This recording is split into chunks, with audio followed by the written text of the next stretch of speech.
Hi, it's Chris again with Homeless in Survival, Homeless in America Survival, and we wanted to talk to you today just for a few minutes on situational evaluation, which is very important in your survival, and it needs to be addressed very specifically, should we say. Your situational evaluation needs to be done in a couple of different ways depending upon your situation. So let's say that you are in a low impact survival situation. Let's say that your car has broken down on the side of the interstate and you have a short survival situation. It would probably do you some good to have a small bag, very small, purchased for $1 at the local Goodwill store, Salvation Army, whatever. You should take time to pack this bag with a few essentials, some bottled water, some field and trail mix, probably one or two rain ponchos or Harbor Freight rain suits, which are highly visible and will protect you in case you need to walk. The first thing you would do would be get out, raise your hood, and check and see if there's anything that you can fix directly. The hood being raised is kind of a universal signal for you being broken down and needing of help. Today's digital outlook on life, where you're allowed to call somebody immediately to help you come and fix this vehicle, but the hood being raised would be a great sign for anybody passing by. And I'm going to say 50-60% of the people passing by may stop to see you, see if you need any help, and would offer help if you're standing by your vehicle. Now, 75% of the time, the advice would be to stay by your vehicle in this type of situation.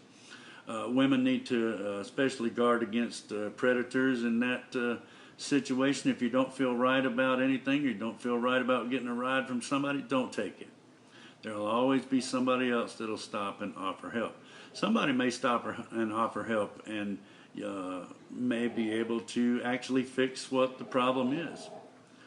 Leave the hood raised. If there is a couple of different universal signs for being out of gas, put a white rag in your window shield and roll it up. If you're heading for gas, the police will come by and they'll know that you are actually out of gas and you're heading for gas. Red flag in your window shield means that something serious has happened and you need help immediately. Orange flag also do the same thing. But if you have your little bag packed ahead of time, have some water, some trail mix, some jerky, whatever. If you live in a cold climate, have a warm blanket of sorts. Be prepared for anything that may come up. Now, this is a small bag. It doesn't take very much. You may have a first aid kit in there. You may put things in there that may help you during this situation.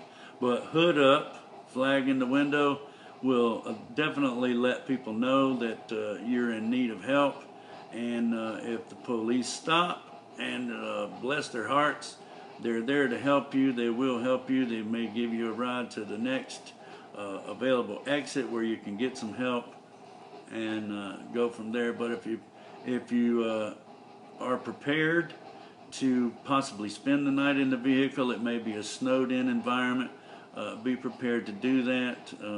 Be careful of carbon monoxide fumes entering the vehicle. You should always be aware of that. And if you're prepared to spend the night in the vehicle, run the heater as much as possible that you need to. Don't overrun your heater in your vehicle. Keep your battery charged. Turn the vehicle back off. You'll last for quite a while as long as you have a couple of bottles of water some field trail mix, a little bit of jerky, just to sustain you. And someone will come by soon. Local police officers, local highway patrol, whatever, they make rounds every 8 to 12 hours, so you're definitely going to be seen in this type of situation. Hood up is a good practice. Let's talk about a few other situations. You maybe have put into a homeless situation, survival situation, by some acts or deeds of your own.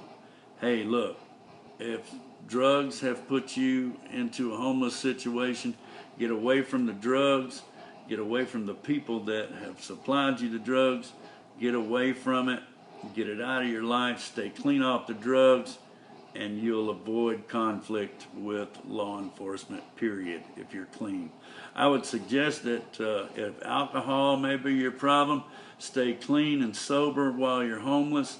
Stay clean and sober while you're trying to survive, because this is going to help you to not only keep an eye on your situation, but keep an eye on things around you, and to protect you, and to protect you, got hiccups, and to protect you from things that are unseen.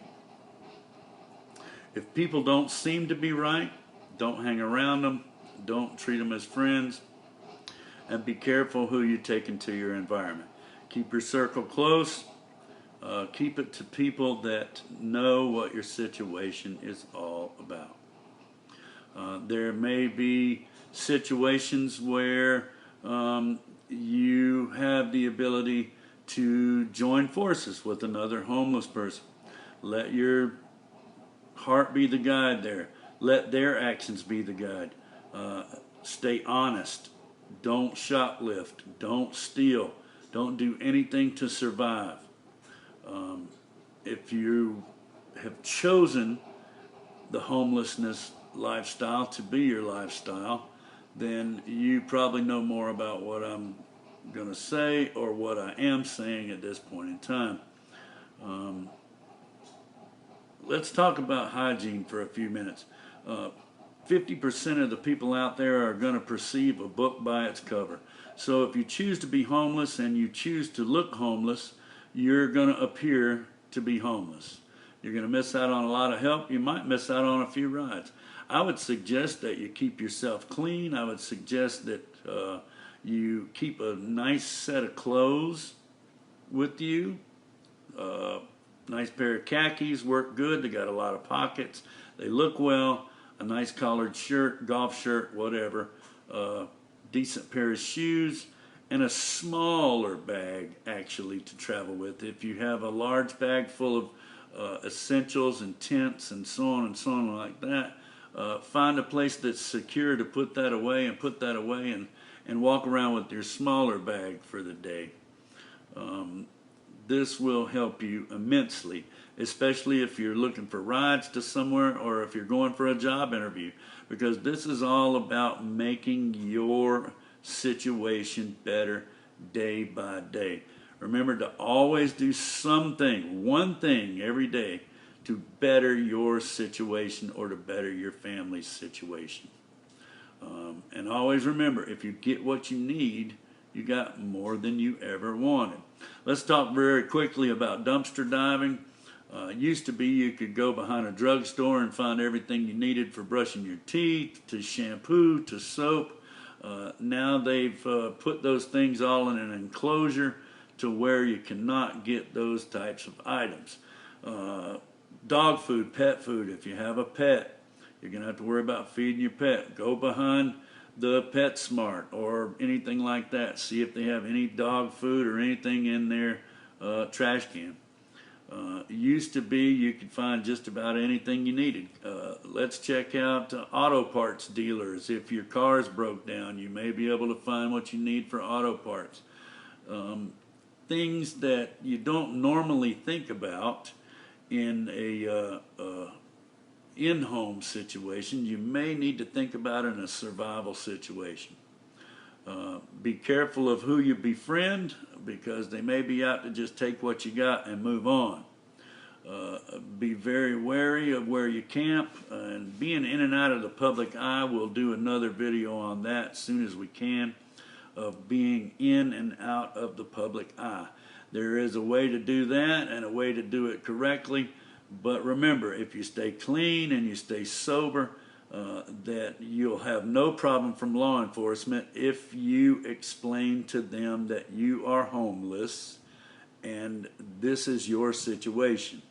They're there to help you. They're there to provide you with places that can help you, and take that help. Get that help. If you are homeless, get that help. If it's a survival situation, you have to evaluate 3 things that need to be evaluated as soon as possible, which would be shelter, water, and food. But this would be a different kind of scenario of survival. So stay tuned. We'll try to make some more videos as we can. We apologize that we haven't made more than we've been able to, but we still are struggling with recording equipment, editing equipment, and hopefully we'll be doing some personal interviews as soon as we can. I'd like to interview some law enforcement officers and see how they react to homeless people. I'd like to interview a few different individuals as far as homelessness goes. And like I say, I've been homeless for years in my life, and God has blessed me with at least a roof over my head, shoes on my feet, clothes on my back, and food in my belly. So there are ways that we can conquer every situation. Now, Homeless in America Survival is not only homeless, but it's in America, and we're talking about survival techniques too. So we'll be talking about a few different things. My daughter will be helping me. We'll be showing you some basic field craft stuff, some stuff that you may not think that will help you. How to build an alcohol stove, which may become important. How to build a toilet paper stove, which may become important. And hopefully we can do things that will help you. And we love you. Stay strong, stay motivated, and do one thing every day to better your situation. And always remember, if you don't expect anything and you get what you need, then you've gotten way more than you ever wanted. Thanks. It's Chris again with Homeless in America Survival, and we look forward to talking to you soon.